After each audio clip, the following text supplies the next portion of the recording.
Have you ever wondered how social power, confidence and dominance look like in real life? If you did, then this video is for you. I will show you 5 different traits of social power and examples for each. Let's start.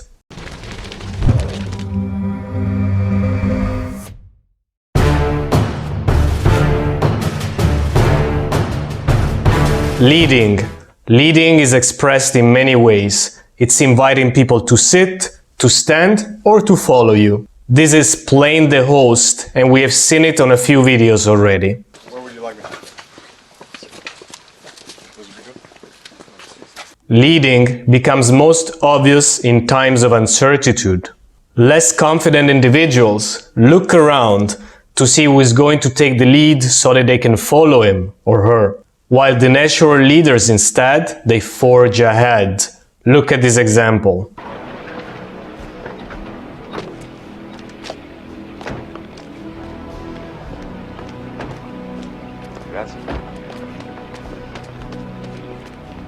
This fucking guy. But leading isn't just going first or heading the puck. Like Simon Sinek says in Leaders Eat Last, leading is also caring and taking care of the people around. This is also very important and helpful in seduction. Here is a short example. Notice how he perfectly combines his need to move the interaction forward with the gallant gesture of taking care of her.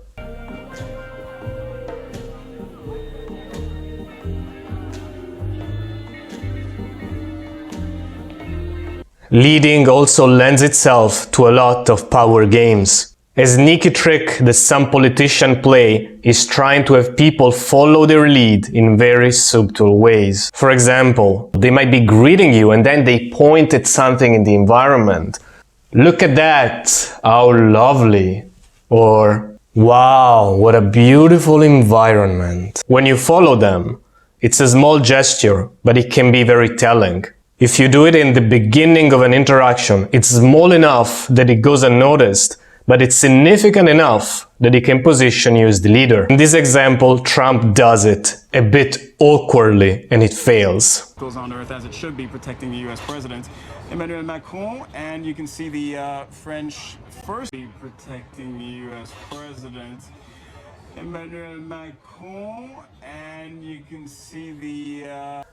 Finally, real leaders are seen in times of trouble. Look at this famous scene and look at it from a leadership and social dynamic perspective. Just when I thought I was out, they pulled me back in. Is it surprising that people go back to him in times of trouble? Of course not. This is what I refer to as the leader's burden. People will look up to you and expect you to help. And probably it will be your responsibility and moral duty to help. That's the leader's burden.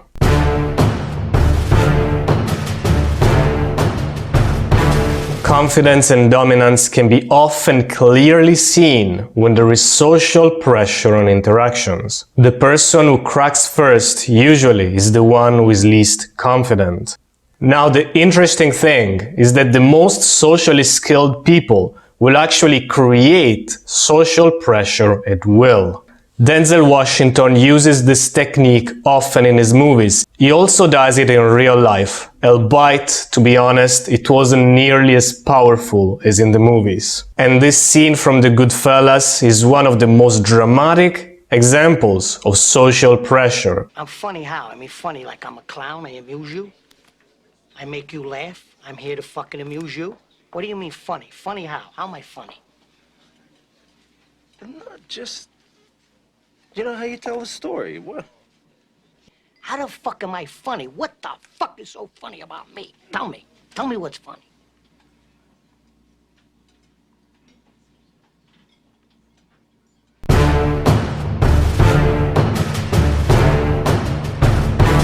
Now I would like to introduce what I call the law of social effort. In any interpersonal exchange, the person who applies less effort is seen as more powerful. The person who applies more effort instead is subconsciously seen as the one who is least confident and as the one who needs the other the most. Investing more subcommunicates that you need the interaction more. And this is the reason why in a previous video called the 7 Archetypes of Dominance, I listed the Godfather as the ultimate archetype of dominance. And this is why the fleshy style of McGregor is not one of the most socially powerful styles you can have. It's because being fleshy requires lots of effort, while the Godfather, speaking little and moving slow, appears to expand little effort. And this is also why, if you want to appear socially powerful, you should learn to use more nonverbal communication. Here are a few examples. It's a sculpture I found in Greg's jacket. This isn't a sculpture, Denny. This is a device for smoking marijuana. Really? Not mine. It's not. Compliments you. Can I talk to you for a minute?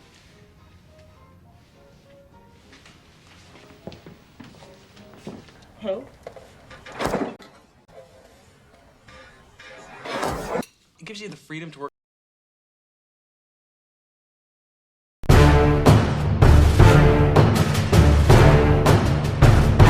Touching. This one is interesting.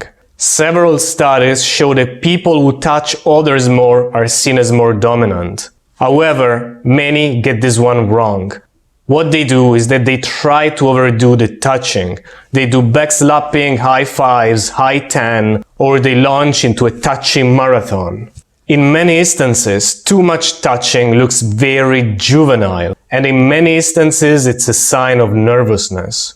What happens is that people touching others more are increasing the bond with the group, but it also communicates that they are afraid of standing alone. Look at this scene and ask yourself, does it look dominant and does it look powerful? Small hint, no it doesn't. From choice of social lubricant. An interesting application of touch in social power is what I refer to as parental touching. Parental touching are touching that allow you to baby someone. Here are a few examples. Expect that one? You crazy son of a bitch. I know it's a little, I know.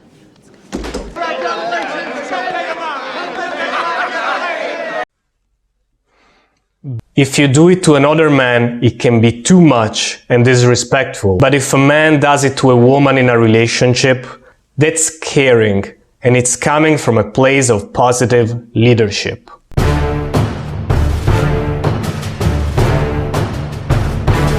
The continuum of aggression is usually understood as going from submission to assertion to aggression.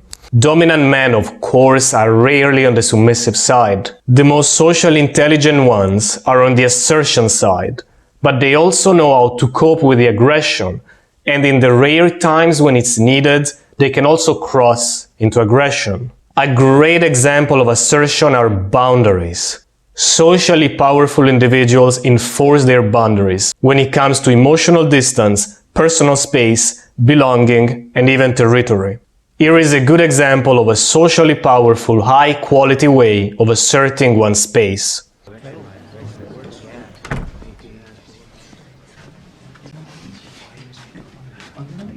Sorry, man. It's my seat. Shit, I'm so sorry. It's okay. Don't worry about it. Alright guys, this is a preview from Module 1 of the Social Power course. If you enjoyed this video, subscribe, share it or like it.